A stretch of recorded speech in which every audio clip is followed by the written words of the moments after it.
It's a Right. challenge, it's a risk I took. And what it really takes to keep evolving. The mindset, and you have accepted the challenge, you are able to do it. It is a blessing to be choosing your own challenges. Allow your inner child to guide you, and allow the fire in your belly to guide you. You need to think with surety and then obviously speak about it with surety. And at the end of it all, act with surety. Those who say they can, while those who say they can't, are usually right. Welcome to the Skills Power Podcast, a space where we dive deep into the journeys of our clients who lead with purpose, evolve with intention, and inspire through transformation. I'm your host, Veeram Datta, and in every episode, we explore the real stories behind self leadership, mindset, and personal growth. Today, I'm joined by someone truly inspiring, Miss Rashi Khetrapal, CEO at Brisk Intelligence. She's been through her own powerful journey of growth, and as she would say, she chose to walk the path less trodden. We're here to talk about challenges, purpose, personality, and what it really takes to keep evolving. There's a lot of practical insight in this one. So before we dive in, I'd love for Miss Rashi to talk a little bit about herself and introduce herself to our audience. Good evening, everybody. I'm Rashi Khetrapal. I'm the CEO of Brisk Intelligence and another company called Brisk Insights India Private Limited. The names of both the companies have been very carefully chosen. Brisk not only stands for extending help and support to our clients in a quick and a timely fashion, but it also means business risk Right. because we are into handling business risk, and I consider myself as an expert in risk, sort of risk assessments. Perfect. Rashi, let's start at the very root level. So, what kind of environment were you raised in, and what were some values and influences that really shaped your personality early on? Uh, I'm fortunate to have had, an armed forces officer as my father. And all through my childhood, we've lived in army cantonments. My father has seen three wars, which has shaped his personality. And he, in turn, has been very instrumental in shaping our personality. Number one, as any other army officer, he was highly disciplined. And number two, he was a very kind hearted person, very grounded, very, very pleasant to interact with, had a lot of perseverance and whatever, lot of passion to whatever he did. And one thing that I've noticed at that point of time, but I really appreciated it when I grew up, was that he has seen three wars. He's seen death. He's seen his close people, including my maternal uncle, pass away in front of his eyes. But he never showed signs of PTSD. He never showed signs of any depression, which I see in people all around me today. And sometimes I can say that I too get mired into those kind of emotions sometimes. But I remember him and I say that if he can go through all that and still be smiling and still be following his passion and his purpose in life, then we can do the same. We have to leave behind whatever is behind us, and we have to Right. move forward with a lot of strength and solidarity. And that is one thing that I learned from him. I had a lot of takeaways from my mother as well. She was a very beautiful and a very sophisticated lady, held herself very well, and she was the life of all parties and gatherings. She was a very good homemaker. She was a very good interior decorator, a painter, a florist. She's won several prizes with the JJ School of Art in the flower competitions, the flower arrangement competitions. And sort of watching her toil late into the night when everybody was asleep, painting and sort of pouring her passion out on the canvas was something that inspired me as well. And I mean, in some manner, I have some of her qualities as well.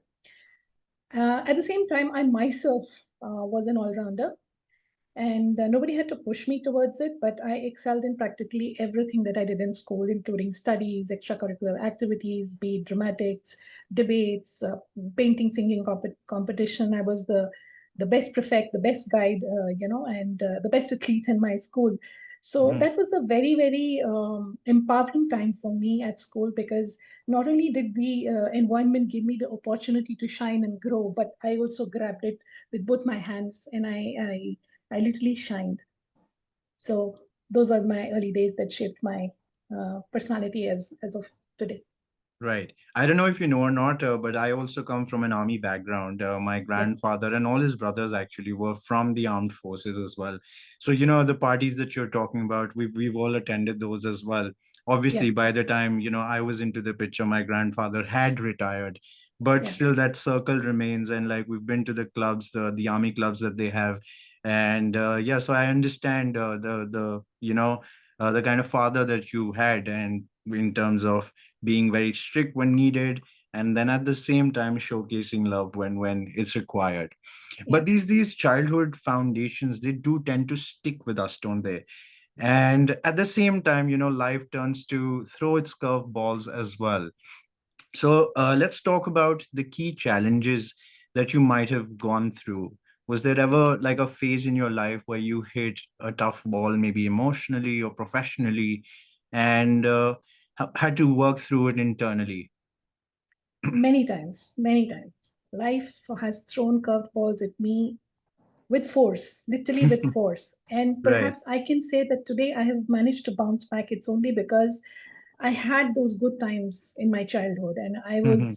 I was exemplary in every respect. And wherever there was a time when I felt I'm losing, sort of confidence in myself, and literally losing it mentally, I reminded myself that this is not you. This is not you. You are that little girl way back. You remember in your childhood, when who would just go out and do everything and excel in everything and come up on the top. So if you could do it as a child, you can certainly do it as an adult. So Right. I pushed myself. Where I was lacking, I trained myself, and I was fortunate enough to find good mentors and good gurus along the way, who've further influenced me and further helped me, sort of bring out that hidden child inside of me, and sort of bring me back on track.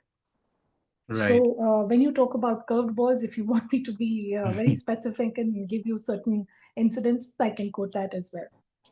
I know, I think I understand what you're trying to say, wherein, you take inspiration from that little child. Because, the difference between an adults and a child would be that a child does not overanalyze the situation, and they dive, Yeah, straight in, and they yeah, get what needs to be done.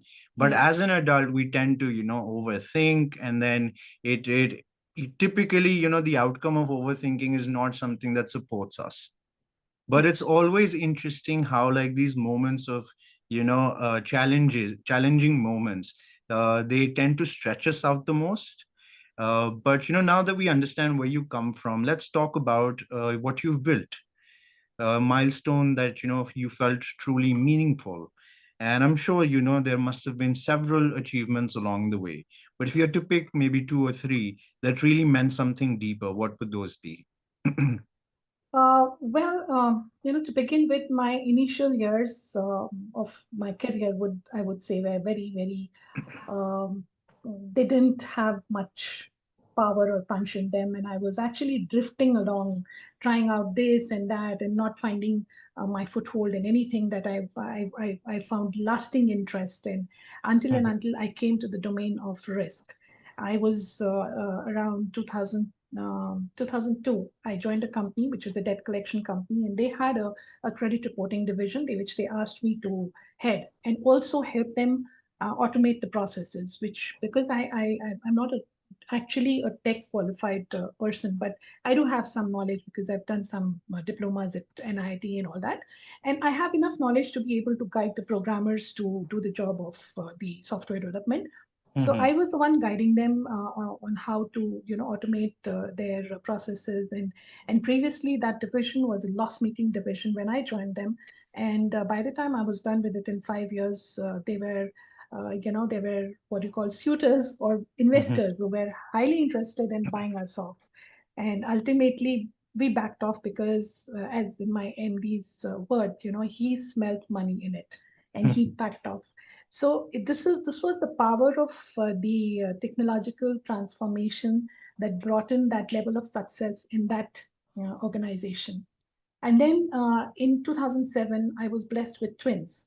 So I was forced to leave my job and do something wherein, I can have some spare time to myself. I mean, I need a flexible time for, sort of working. Now, I can't be restricted to a 9 to 5 job.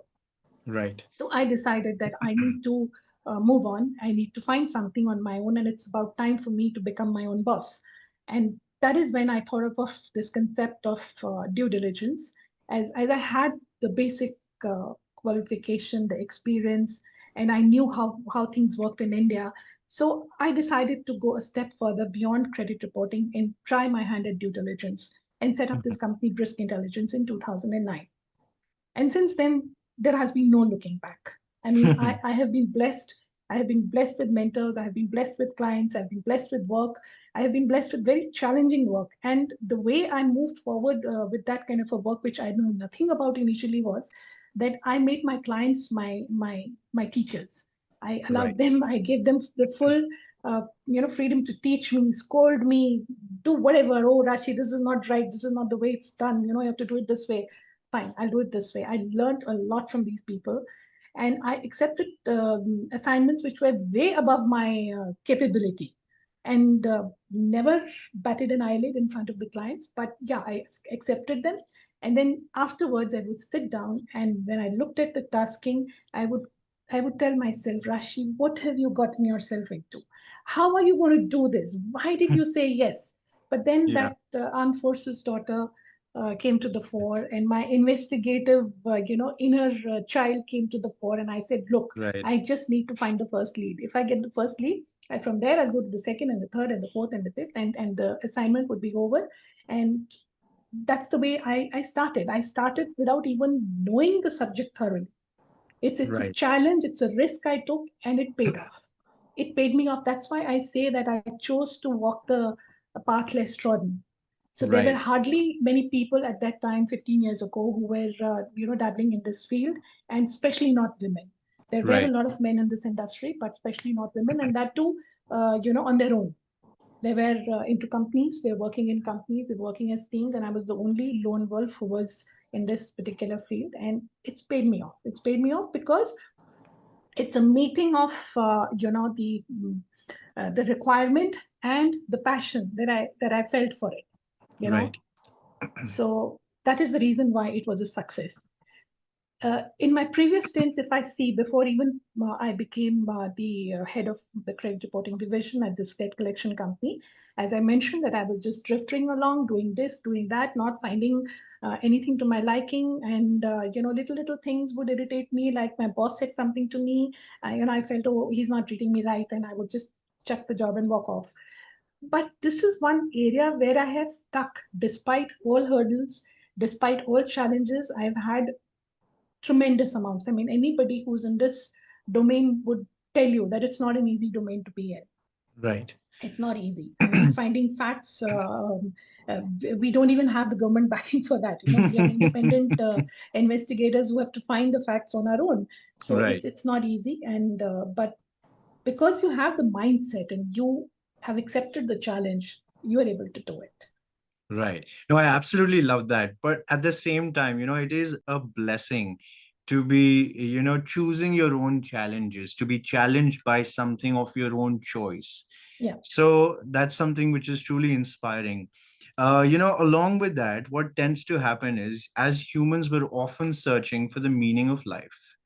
But what we don't always realize is that we're the ones who create meaning. So, in a way, we're the meaning makers.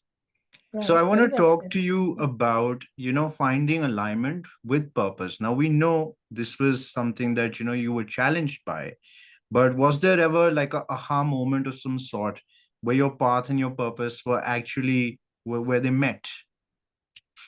Yes, I would say certainly, because if that was not so, I wouldn't have burnt the midnight oil. I wouldn't have toiled so hard as I do, because I know at the end of it, my clients are benefiting from it.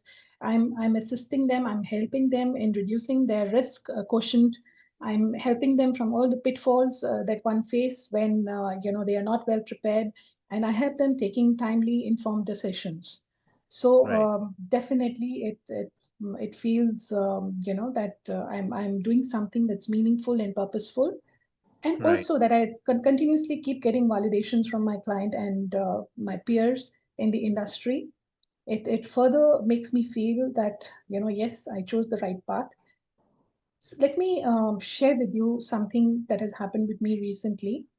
Yeah. Prior to this, I was not sort of doing anything that is, charitable, in the sense that I was still setting myself up. So I Hmm. really didn't want to give my time to any projects or any sort of initiatives which were not paying me off, but which were for a social cause, which were for the larger good of the country and the people of this country. I knew that at some point I should do that, but I wanted to settle myself first and then get onto that.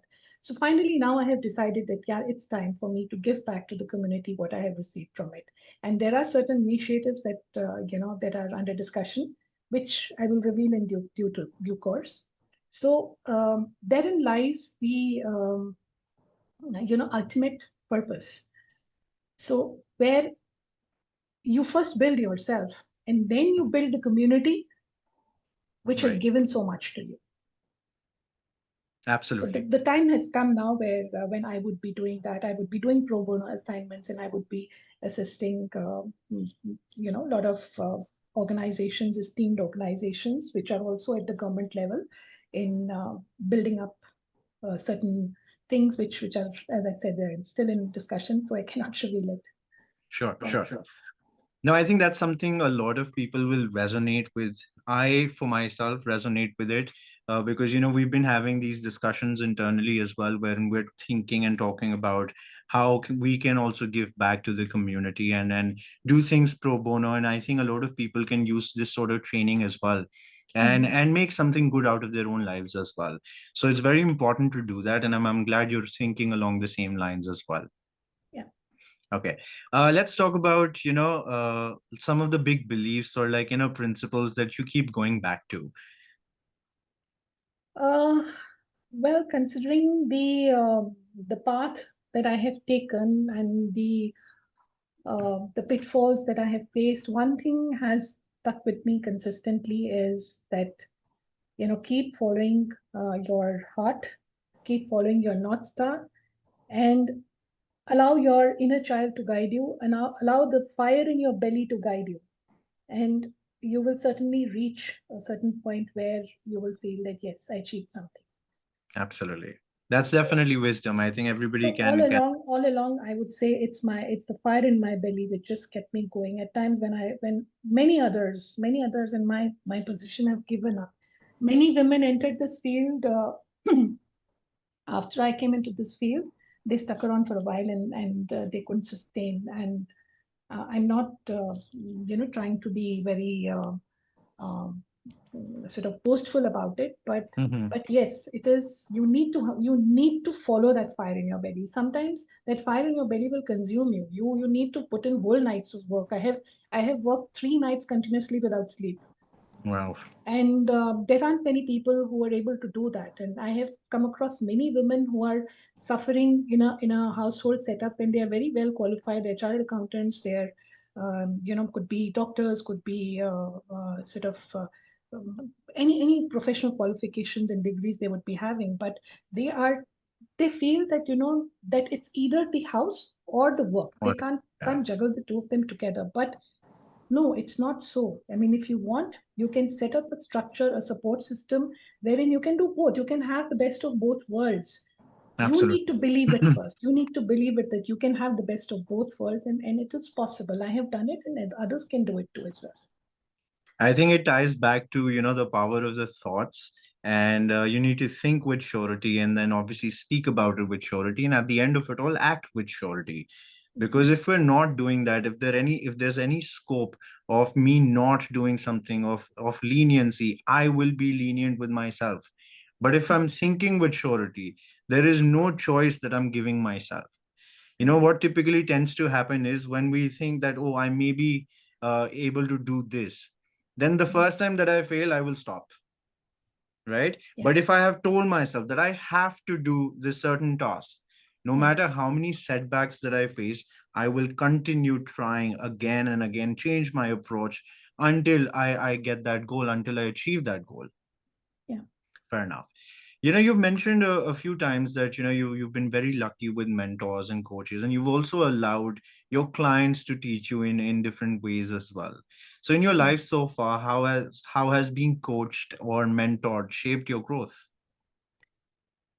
Uh, in the year 2000, I had to face personal tragedy, and that really pulled me down. Not only me, but my whole family. We were, in a deep distress, and I really don't know uh, what for to go forward. Because at the end of the day, we are creating this success for our family, to share it with our family, to enjoy it with our family. And if our family is not with us, then what for are we doing all this? Sure. And so much so that, I mean, the situation was so unhandleable by me particularly, that I reached out to certain friends, and I told them, I said, look, this is getting too much for me to too hard for me to handle. So somebody uh, suggested this to a Reiki guru, that one of my friends is facing this problem, and she's experiencing extreme grief, and she's not being able to come out of it. She's generally a very a bright woman, and she's doing pretty well in life, but I think she's on the verge of throwing in the towel at this stage. So he reached out to me, and he would talk to me for hours, in hours. I don't know how anybody can give hours to a stranger, and this gentleman did.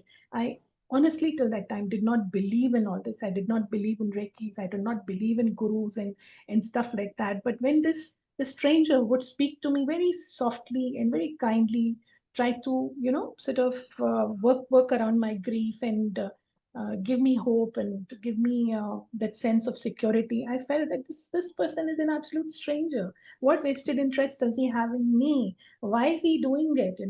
And then I realized that he's a very compassionate soul, and that is what gurus are made for. And he told me, he says, "Look, Rashi, you didn't find me; I found you." Because you know, generally it is said it's the guru who finds the chela. So he says, I found you, and no matter what, till the time you're not back on your feet, I'm not going to let go of you. Right. And those days, the COVID lockdown had happened, and I was not able to go personally meet him and get the Reiki healing sessions done. So he would do it to me long distance. He would give me healing, and when it didn't work, he would talk to me. He would counsel me, and like I literally haven't gone to a counselor for that reason. He was my counselor. He was my counselor, and trust me, he didn't take a single penny from me. He worked Wow. on me for 11 months. For 11 months, he worked on me, and constantly going to him, listening to him about his spiritual talks and stuff like that. It it invoked the spiritual side of me, and that led me to try and work around my own energy, and try to reach up to my high level. Till that time, I had not ever even tried it. I didn't even know how to do it, and I hadn't even tried it. So he guided me, and he taught me that beyond me there is my higher self, who's always present to guide me. I don't really need gurus around me all the time. I Mhm. just need to tap into my higher self, and he taught me how to do that through meditation, through grounding meditations, through these Reiki meditations, and a lot of it. And he gave me a lot of his audio podcasts and all to follow, the guided meditations to follow. And it was so soothing and so calming for me that I have kept up that practice ever since. Ever since Right. I have followed it, and it's benefited me immensely as a person, as a human being. And I have started taking things more pragmatically. That Right. these are things in life that will happen. As I said, my father has faced a lot of trauma and grief in the war, and he was able to come out of it. So I can come out of it as well. Absolutely. Because if you don't, then it casts a shadow on everything. It casts a shadow on your profession. It casts a shadow on your relationships, on your health, on your mental fitness, everything. Right. Sometimes just having someone mirror back our blind spots can be the biggest gift. Yeah, And it's also amazing that how the right guidance at the right time can unlock right. something in us. Yeah, Something that we didn't even know existed in the first place.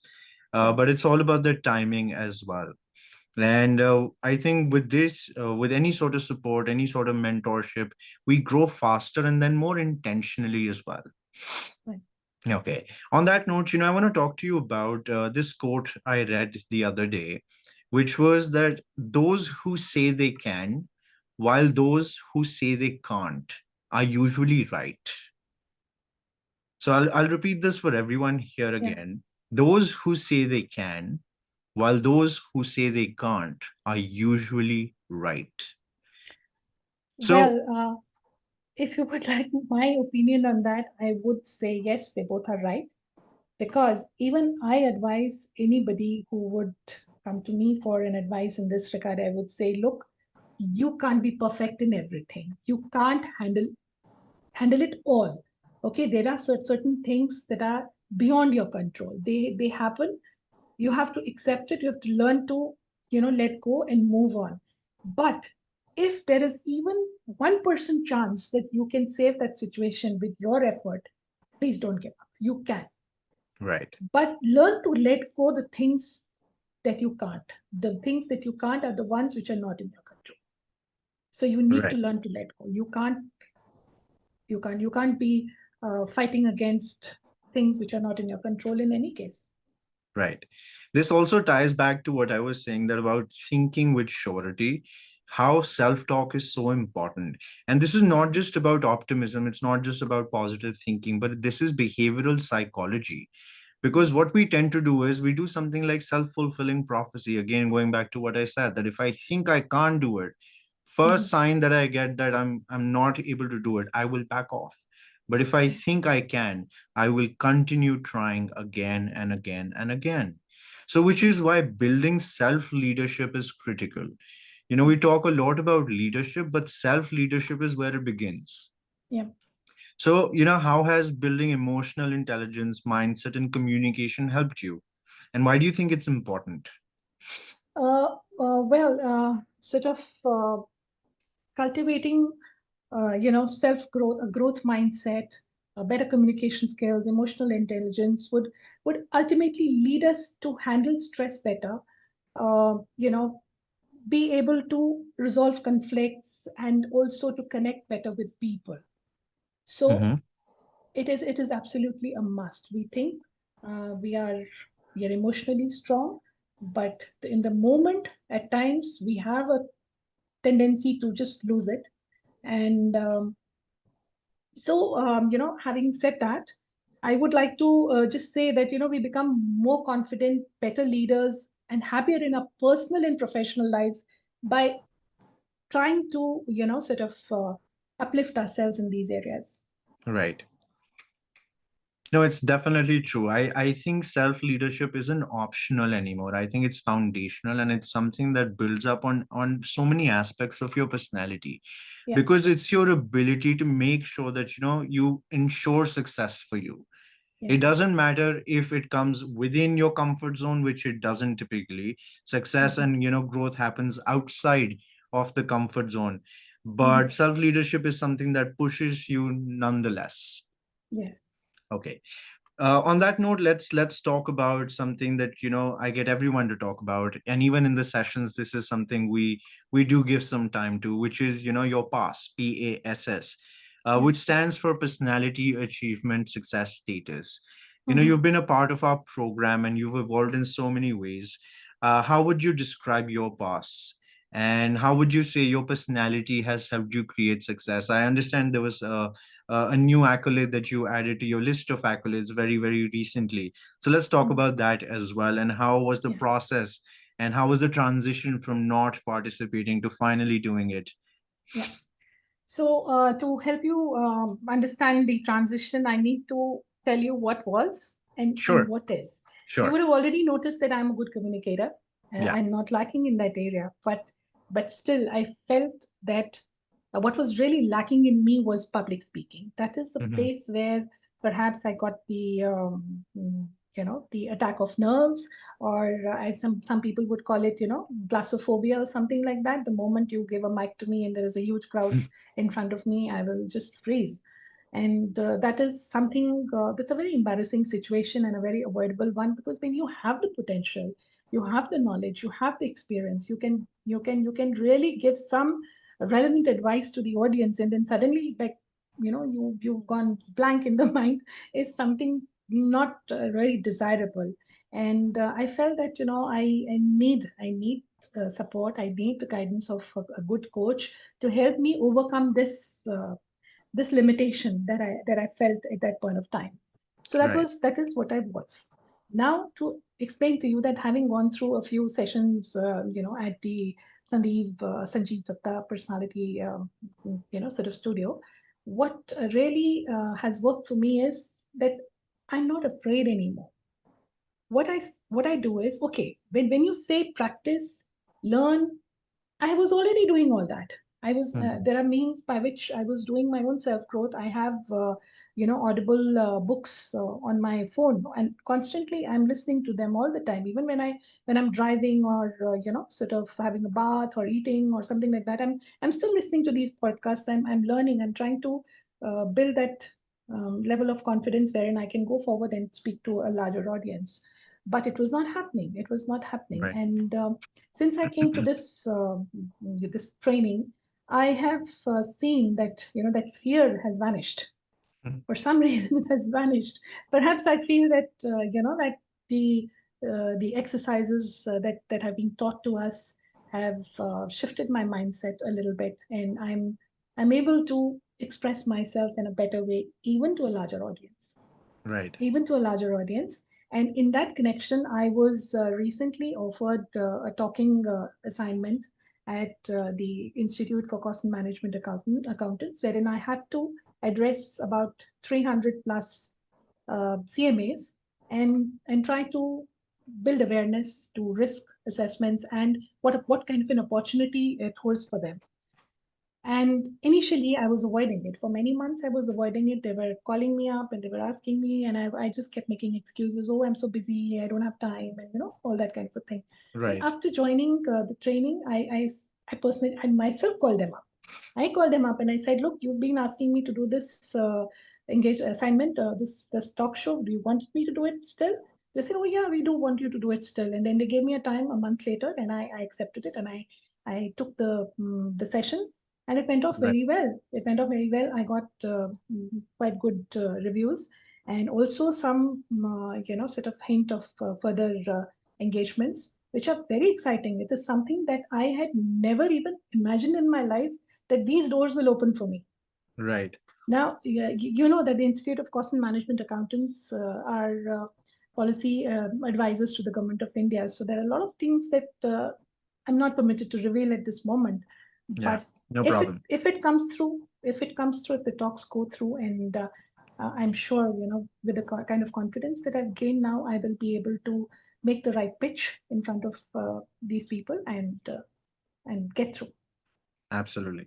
Now I've seen that shift in you myself, whether that's raising your hand to speak about the past every at the end of every session, or Mhm. the shift in mindset where it comes from is one exposure.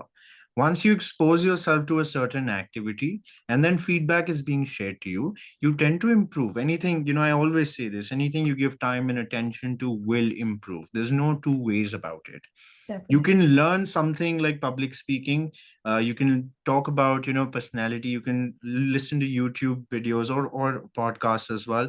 But the point is, personality is something which needs to be imbibed in you. So for that, then there needs to be more action than just listening to a podcast. Correct. So that's also about getting stuck in positive feedback loop. Now you've done it once and you've received really good feedback.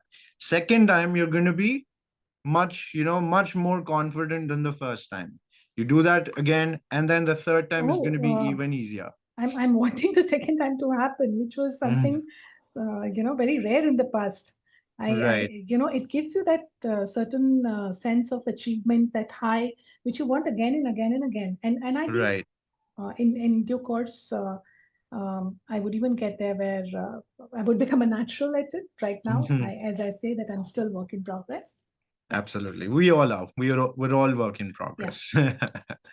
Perfect. Last question. Is there any advice for professionals that are maybe, stuck in phases of uncertainty or transition?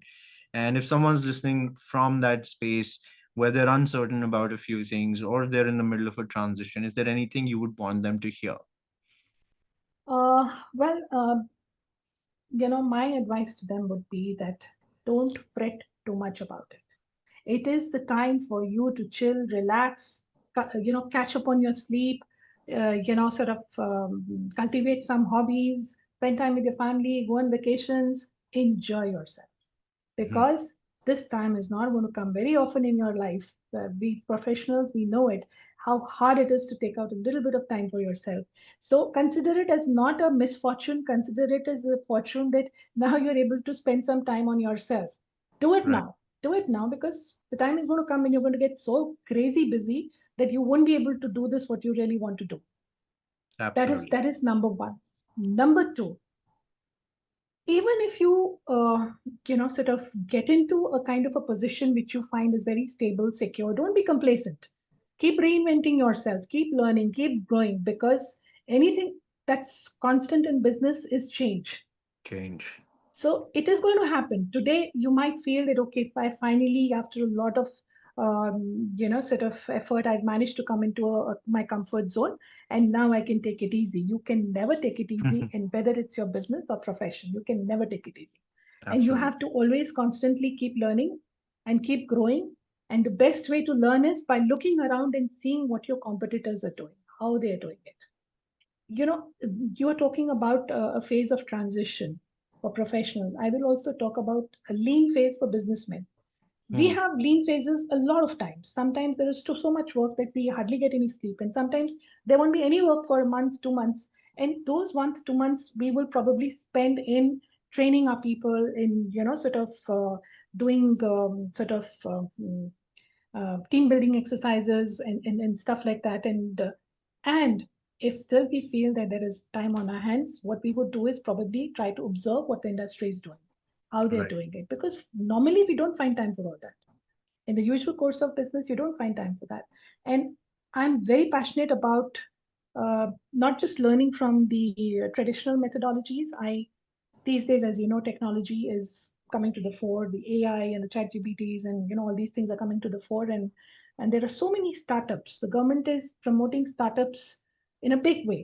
And you will, when you follow these startups and you look at their ideas and you look at what these people are coming, the mind blowing ideas which these people are coming up with, you are enthused to think out of the box.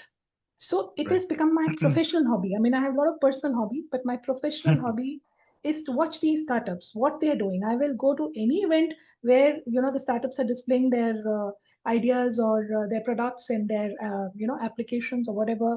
Anybody who's willing to give me a demo, I'm available. I'm keen to watch and see what it is, and I have learned a lot with that as well. So if you're in a transition or in a lean phase, do this as well. This is a very good thing. It will not only give you some ideas as to what you can do and get out of this this rut that you've got stuck in. It will definitely help you. So Perfect. follow the startups, all kinds of startups in all kinds of industries. Follow it, whether it's in your industry or not in your industry. Just follow it, and you will be amazed how enthused you will be to do something of your own, to come up with an idea of your own. Right. Now, beautifully said, Rashi. I 100% agree with everything that you had to say. One thing, just to add to and summarize what you said, what's gotten you here will not get you there. So, in a way, learning never stops. Yeah. Life is a learning curve, and we're always constantly learning, and change is the only constant. So, we have to be prepared for the future. You never know what's coming next, much like AI. Nobody thought that that would be something we'd all be using. That's something which is a part of our daily lives at this point now. Mhm. And I feel it's very important for us to constantly upskill ourselves, enroll ourselves in different courses, not just personality based courses, but like more skilled courses as well, wherein you can constantly grow and look out for your future as well. Thank you so much, Rashi. I think it was a wonderful conversation, and that's it